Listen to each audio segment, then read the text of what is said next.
guys, Brian with Cajun Cardboard coming at you from the great state of Louisiana with another top 10 list. You know how much I love these top 10 lists. This is one you're going to want to stay tuned to the end because it's very controversial. It's controversial at the end. It's controversial along the way. It's controversial what my criteria are. Everything about it is going to piss people off, but it's one of those deals where I did a top 10 NBA point guards under the age of 25, and I promised you guys I would do an NBA top 10 bigs under 25. And I'm also going to do an NBA top 10 wings under age 25. And I've got a cool slideshow with some of their basketball cards as well, which I know a lot of you collectors will enjoy. So we'll get the list started. The one thing I do want to say is I want to be very clear. This is based on ceiling potential, ability, upside, right? This is not who's had the best career. This is not who had the best 2021-22 season. This is not who's got the best chance to win a title. This is not whose cards are the most valuable or will be the most valuable. This is purely from an NBA basketball relevance standpoint. Which NBA bigs under the age of 25 do I think have the most potential to be good NBA players? That doesn't mean score the most points necessarily either. That's another thing to keep in mind in the modern NBA. So let's get the list started. Okay, first and foremost, this does not include any players that were drafted in the 2022 draft. So no Paolo Banchero, no Chet Holmgren, no Jabari Smith. It is not going to include Scotty Barnes, Miles Bridges, Michael Porter Jr., Franz Wagner, Jonathan Kuminga, Sadiq Bey, or Patrick Williams. Like it or not, I qualified those guys as wings. I argued with some of you guys. Well, I didn't argue, but I pointed out to some of you guys that players were not point guards that I considered wings. Is there a gray area? Absolutely. Is Jordan Poole a point guard? Yes, some people say yes. Some people say no. RJ Barrett, some people say yes. Some people say no. These are guys that I did not include in this analysis or in this projection because I consider those guys to be wings. They may be taller than some of the guys in here. It has nothing to do with height. It just has to do with their play style, the way they play basketball, and kind of the natural, way that they fit into an NBA basketball game. I had to draw the line somewhere. There's always going to be controversial gray areas. So those guys on that list, Scotty Barnes, Miles Bridges, Michael Porter, Franz Wagner, Jonathan Kuminga, Sadiq Bey, Patrick Williams, wings, not going to be in this video. Here's guys that are in the honorable mention that I don't want to say some of them just missed it because it's a big honorable mention. These guys were all considered bigs by me. I considered these guys to be bigs and eligible to make this top 10 list, but they just didn't quite get in there, okay? So here's my list. First of all, Bam Adebayo is 25 years old. Before anybody flames me in the comments, he's too old, okay?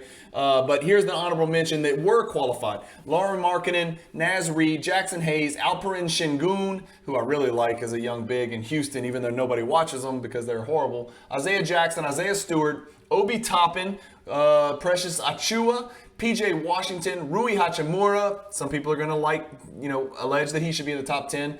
Argument there. That's fine. Same with Markkanen. Nick Claxton, Daniel Gafford, Thomas Bryant looking to rejuvenate his career in Los Angeles and help LeBron get another ring. Isaiah Roby, Bol, don't laugh. I've seen enough of him that he needs to at least get a look and get a mention, an honorable mention. He may be 24th on my list, but that dude can do some things with the ball. Mo Bamba and Mitchell Robinson. So that's my honorable mention. Those are guys that just missed it. I do want to ask for forgiveness preemptively. There is a chance, fellas, that I left somebody out. There was no easy way to compile this list of top 10. I looked at the draft classes over the last 4 or 5 years.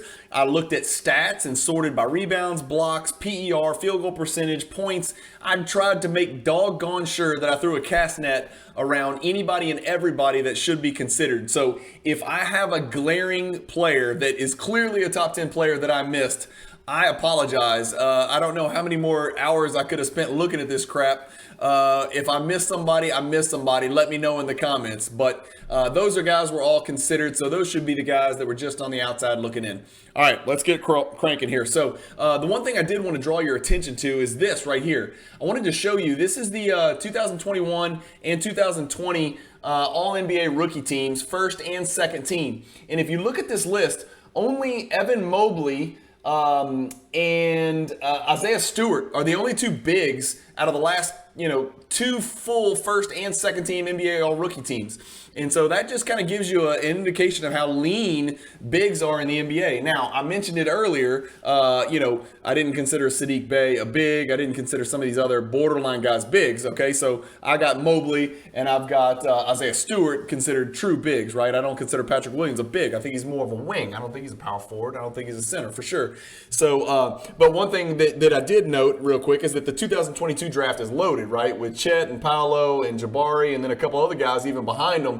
So it looks like we got a nice new crop of bigs coming in. But I just did want to draw your attention to the last 2 years being somewhat barren when it comes to productive big men in the NBA. I won't spoil it, but one of those two bigs made the list. I'll let you figure out if it was Isaiah Stewart or Evan Mobley. So let's get cranking. Number 10 on my list. Never thought I'd do this. I've got Wendell Carter Jr. in here. No one was lower on Wendell Carter coming out of Duke University than I was. I had no idea that he would have a bounce-back season like he had, but some of you guys might have been sleeping, or maybe you're just normal human beings and you never watch Orlando Magic games. My apologies to Jake Roy at 90s Basketball Cards. I know he's a big fan, but weren't a lot of eyes on the Orlando Magic last year. But during that mediocrity that the Orlando Magic season turned into, Wendell Carter Jr. put up some numbers and had a great bounce back. 18.4 PER. Listen to this. He played 62 games and averaged a double-double. He averaged 15 points and 10 rebounds. He shot over 50% from the field, and he even stepped out and started shooting the three ball a little bit. I think Mo Bamba started to wear off on him. So I've got Wendell Carter as number 5. He's 23 years old from the 2018 draft. Down in Orlando, kind of revived his career with a bounce-back season after leaving Chicago. Again, gave up on Lauri Markkanen. He had a great bounce back. Gave up on Wendell Carter. He had a great bounce back. Wendell Carter's 6'10", 270. I don't think anybody can argue that he's a wing. He is clearly a big man. I just thought the guy was a stiff, lumbering goon. But I totally missed, and he had a really good season last year. It'll be interesting to see what Orlando does with him and Mo Bamba this year, because you're not going to want both of them on the floor, because Paolo Banchero is better than both of them from day one, and so is Franz Wagner. So I don't think you can go 6'10", 6'10", 6'10", 7'1". Maybe you can. Hell, I don't know. But they've also got 4 point guards, so Orlando's got some stuff to figure out. Number 9 on the list. Let's keep rolling. Jarrett Allen. So here's a guy. He's not going to score the heck out of the ball. He's never going to be a prolific scorer in the NBA. He did average 16 points a game last year, which is not bad, right, from your big man, especially in the small ball NBA that we play in now. He's part of that 21 feet of just monster Cleveland front court, along with Lauri Markkanen and Evan Mobley. So 21 feet between those guys. They're the team that's trying to buck the trend and shove it down the throats of these small ball teams and see how they respond. It worked great in the regular season. We need to see after a couple years how this can work in the playoffs, and if they can get to the promised land playing 21 feet in their front court. But Jarrett Allen, 16.1 points, 10.8 rebounds, shot a preposterous, absolutely preposterous 67.7% from the field. He knocked down threes at a 10% clip, so you're not going to get him to stretch the floor for you. I don't see him ever expanding his game to include that. He is essentially your poor man's Rudy Gobert. That's just my opinion of Jarrett Allen. We know he blocks shots. He had a 23 PER last year. That is monstrous. 23 PER last year, made the All-Star team. Which not very many people on this list can say, and he blocked 1.3, blocked a relatively respectable 1.3 shots per game. Jarrett Allen, 6'11", 243. He's a big's big. He's a true big. He's a rim runner big. He is what he is. Probably more effective on the defensive end and more meaningful, but 16 and 11 is no joke, man. Great season for Jarrett Allen. If he hadn't gotten hurt, he would have had an even better season and pushed for an All-NBA team, believe it or not. So 56 games. I just have him 9th, way up back here on my list. Even though he's got much better numbers than some of the guys that you're about to see, I just think we're as close to his ceiling as you can get. I just don't know how much more upside there is. I don't think he's ever going to be a throw it into him and let the offense run through Jarrett Allen. I just don't. And I think a lot of his production hinged on the explosion of a year that Darius Garland had. I mean, he just took the next step. Let's move to number 8 on our list. Again, John Collins. So I've got John Collins here at number 8 on my list. A lot of people were high on him coming out of Summer League his rookie year. A lot of people were high on him, after that big year that the Atlanta Hawks had where he formed a formidable pick-and-roll tandem with Trae Young. John Collins is a great player. He's only 6'9", 235, so he's smaller than Kevin Durant, but he is a true big. Now, he can do some things facing up in that mid-post and even playing with his back to the basket. Super bouncy guy. He is 24 years old in 314 days. So let's keep that in mind, right? He's got a little bit of an advantage here on some of these younger cats that I'm going to have placed ahead of him on this list because, again, this is not what have you done in the NBA. This is what does Brian think you're going to do in the NBA, right? So this is upside. This is not what have you done. This is upside. So he's got 4 or 5 years on some of these guys. He's almost 25 years old. He's the oldest player on the list, unquestionably. He had a really good 18.7 PER last year as well. 16.2 points, 7.8 rebounds. Doesn't rebound the ball great. He actually came off of his career averages last year, which is part of the reason the Hawks didn't do what they did the year before. Shoots 52% from the field, can step out and shoot the three, and started to do that a little bit more last year. And that might be part of the reason why his game suffered a little bit. He shot, believe it or not, this is going to sound nuts, and none of y'all are going to realize this. He shot 40% from three and then 40% from three again in 2019 and 2020. And then last year he dropped back to 36%, which is still very good. Now, part of the reason is he's open, right? Bigs are going to shoot a good percentage because they're going to be open a little bit more. So bigs that can shoot are going to shoot a good percentage. So he wasn't exactly shooting off the bounce or off the dribble or off step backs or things like that. So John Collins is right there on my list. A really good player. I just, again, like Jarrett Allen, I don't know how much more is there. I don't see John Collins or Jarrett Allen developing, or Wendell Carter for that matter, developing into the next Joel Embiid. That's just not going to happen. So they are what they are. You know what they can do, and that's where they belong. Another guy in the very, very similar light is the next guy on our list at number 7 is Robert Williams.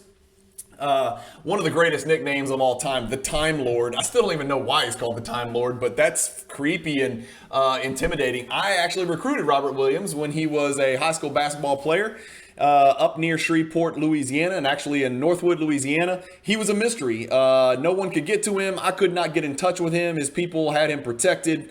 And none of us really ever got to see him. He ended up playing for a different team in Texas instead of my Nike EYBL team. So I just missed out on one of the best big men in the NBA. Too bad. It would have really helped our team. But anyway, he's only 6'8", 237, so he's a little bit undersized for a true big, but man, does he play big. 22.1 PER is a whopping number, averaged 10 and 10, shot 73% from the field because he dunks everything in sight. I don't have dunks pulled up on the screen, but I got to believe he had to be somewhere up there in the league leaders in dunks, even though he only played 61 games, because he dunks everything in sight. He also blocked over 2 shots a game, which just doesn't happen very often in the NBA anymore. 2.2 blocks per game. Again, like the guys before him, I don't know if Robert Williams' game offensively can progress enough to match the guys that you're about to see on the list. As we go through the list, you're going to see that the players that I have ranked at or near the top of the list are all players that I see developing a positive, or some of them already have, but developing a devastating offensive game and becoming a more balanced big man. The guys that we've looked at so far, I don't think they're really ever going to get to be a 20 to 23 point per game type scorer, whereas a lot of the guys that we're about to get to on my list, I think can be. So Robert Williams is there, safely snuggled, nestled in at the number 7 on the list. Number 6 on the list. Okay, let the flaming comments begin. A lot of people might just click the stop button and stop watching the video. I'm probably going to lose subscribers for this. People bitched about me including Kevin Porter Jr. on my point guard list. They didn't think he belonged. Again, I just want to reiterate, I am talking about absolute ceiling potential as an NBA basketball player. Everybody completely has ignored this guy. He's been in Siberia. He actually showed up in Detroit and put up huge numbers. He was a 20-10 guy for a very, very long stretch. Again, I know it's easy to put up empty numbers in trashy places with no talent, but they're going to have talent this year. He's going to have really good players around him. I think it's going to free him up to do even more things. He's sponsored by Puma, so he's got that going for him, whatever that means. He's only 23 years old. He's 6'11", 235, with the ability to get to 250 and become an absolute man-child on the block. So the reason I've got him where he is, ahead of players who have put up better numbers in their career thus far, is because I think he's got the ability to develop into a very, very good NBA big man on the offensive end. And I don't think the guys we've talked about so far have that ability. PER is not great, 15.7. His career PER is actually better. While he was in Detroit last year, he only got 48 games in. He didn't do much of anything in Sacramento, but when he got to Detroit, here's his 20. He played 18 games last year in Detroit. He averaged 14.6, 7 rebounds a game, doesn't really block shots. Needs to work on his free throw shooting. You know what? Maybe I do have him ranked too high, but I'm going to leave him here because I've seen flashes of him stepping out and shooting the three ball, even though it doesn't seem to be going in very much for him right now. I'm going to keep faith in Marvin Bagley. I'm not going to go out and buy a bunch of his cards, nor do I have a bunch of his cards, but I'm going to leave Marvin Bagley here because I still think his offensive upside is ahead of the guys that we've named on the list so far, even though he'll probably never reach their level defensively. I got Marvin Bagley here, and I'm sticking to it. Feel free to crush me in the comments. I know it's coming. Number 5 on my list, I got Jaren Jackson Jr.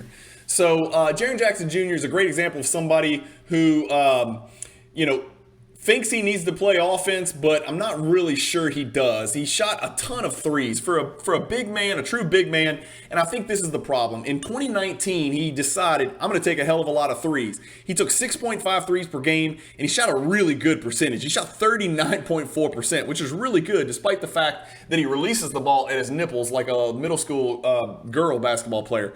But 46.9% from the field and 40% from three back in 2019. But then he dropped off to 28%, and then last year he shot 31%. But he's hoisting them up at over 5 a game, sometimes pushing 6, 7, 8 a game. I've watched games where he's taking that many shots.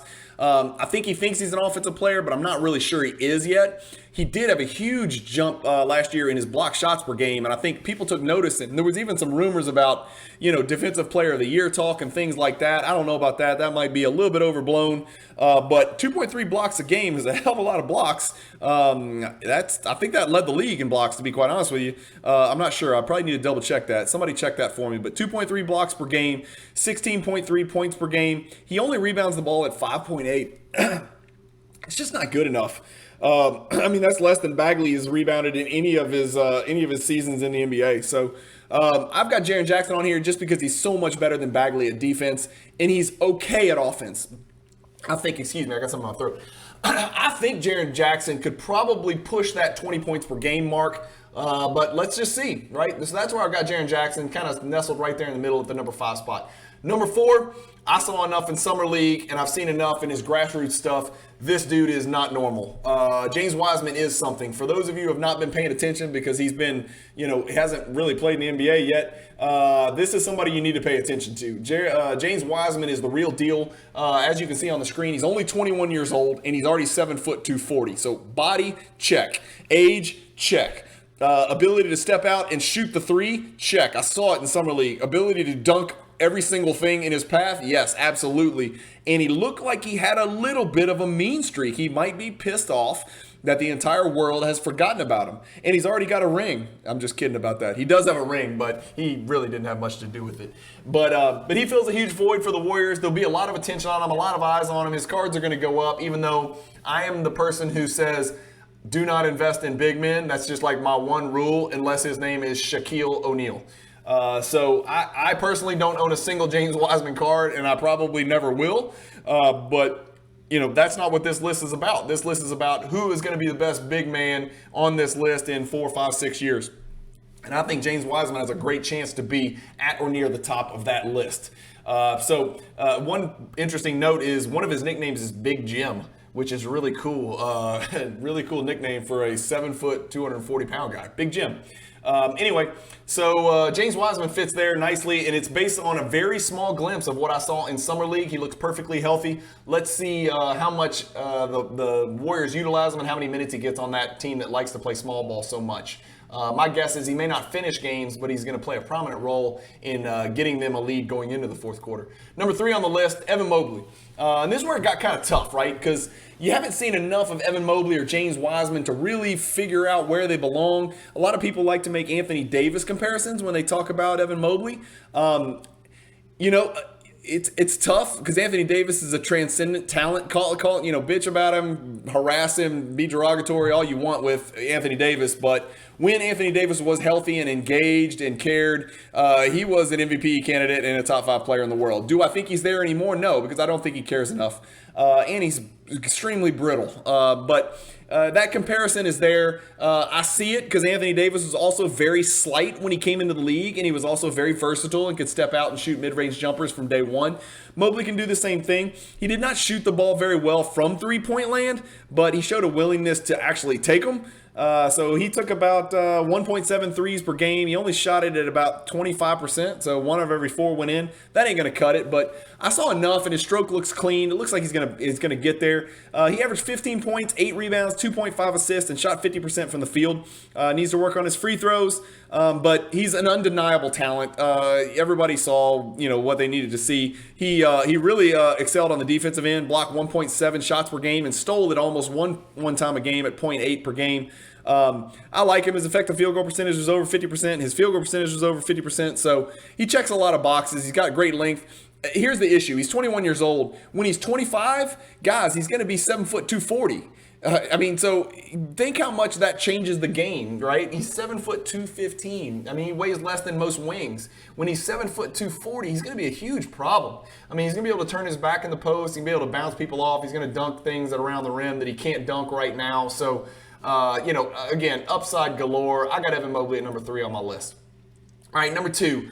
Y'all are probably one of these is going to be Deandre Ayton, but you don't know if he's going to be number 1 or number 2, right?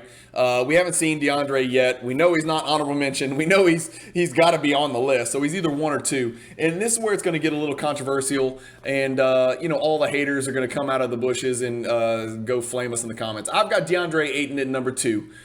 Which is going to leave a little uncertainty as to who is number 1 just based on criteria for this list.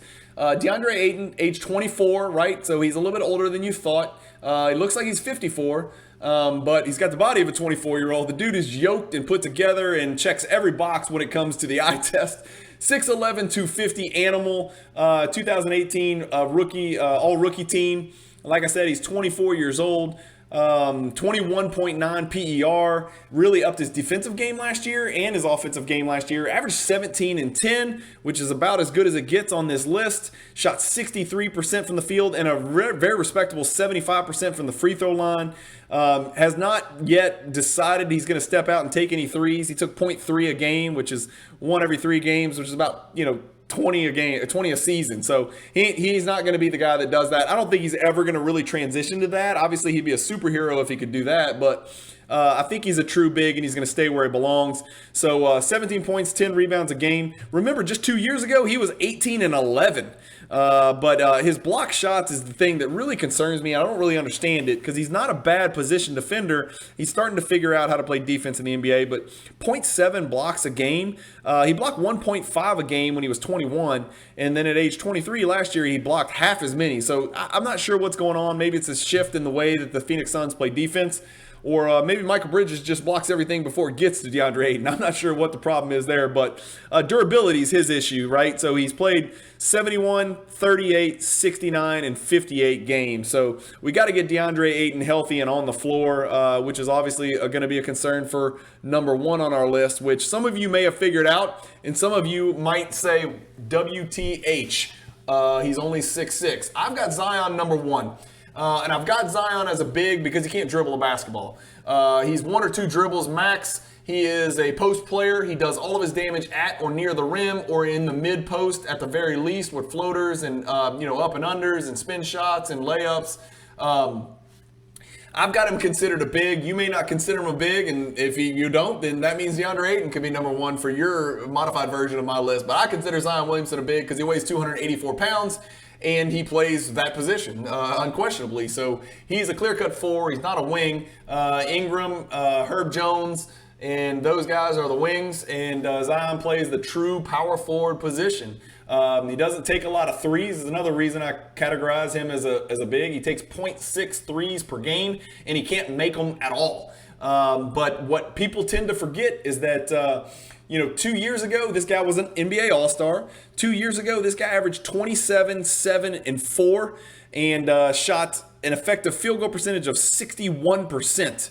So no one on this list can claim to have done that or probably ever will do that. And so for that reason alone, I think it goes without saying, say what you want about his durability or his refusal to play or whatever the hell kind of gimmicks they're playing down there with his team in New Orleans, but he's extended now. He's under contract. The team is absolutely loaded. If there's a team you're looking for to watch on League Pass to make a huge jump in the win column this year, the New Orleans Pelicans have got to be at or near the top of that list. Again, he's already made an all-star team.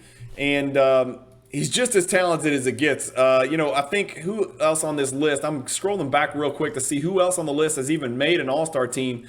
And I think it's only Jarrett Allen this year. I don't think anybody else. Yeah, nobody else on this list has made an all-star team except for Jarrett Allen and Zion Williamson. And Zion Williamson is 22 years old and hasn't even begun to scratch the surface. So I don't think it's even questionable that Zion Williamson's number one. The only argument you could have is, open quotes, Zion Williamson's not a big, close quotes. But again, that's kind of a failed argument if you ask me. I consider him a big. So that's my list, guys. I want to know what you guys think. I want you to be cordial a little bit if you can. Do your best, right? Remember, this is just my opinion. This has nothing to do with cards. This has nothing to do with who makes their team better. This is just straight up who I think is going to end up with, having the best NBA career. Pure potential when it's all said and done. And again, it is assuming that Zion Williamson stays healthy. Obviously, if he's playing 12 games a season on average like he has so far, he's not going to be number one on the list, and I'm going to look like an idiot. But this is assuming he can get his stuff together like Ben Simmons did, health-wise, and like Joel Embiid did, and some other guys like that have sat out their rookie season and then come back to be absolute phenoms in the NBA. So Zion gets number one on my list. And again, I will reiterate, I own 1 DeAndre Ayton card. I own 0 James Wiseman cards. I own 0 Evan Mobley cards. I own 0 Zion Williamson cards. I own 0 John Collins cards. I own 0 Bagley, Robert Williams, Jarrett Allen, or Wendell Carter cards. So of all the guys on this list, I own 1 card. I bought a DeAndre Ayton National Treasures RPA CSG 9 that I wanted to try to crack and send to PSA. So how is that for a funny story? So you can't accuse me of being biased for greed reasons, right? I'm not hyping my players. So that's my list for what it's worth. Take it or leave it, agree or disagree. Let me know what you think in the comments. These lists are always fun because there's no right answer. I'm sure a lot of people will argue with the more about the honorable mention and who's a wing and who's a big than the list itself. So let me know what you think. I want to know what your list would look like. Who are your top 3? Did I get it right? Did I get it wrong? As always, I can't tell you guys how much I appreciate you guys watching my stuff. I love doing outside the box videos like this where I just get to ramble and scream at the screen. You guys have always been real polite in your comments, so let's keep them that way. And I've even seen some vitriol between 2 different commenters because a lot of us are invested in these guys and we get passionate about it. And that's what's beautiful about the hobby. If you're a card collector who's watching, I know some just pure NBA guys are watching this, but if you're a card collector, that's part of what we love about the hobby is that we vehemently defend our players with great vitriol, and sometimes it gets contentious. So let's keep the comments polite, especially if they're directed towards me, because I would like it that way, and my wife would like it that way. So anyway, thank you guys for watching. As always, keep collecting, stay positive in the hobby, and peace.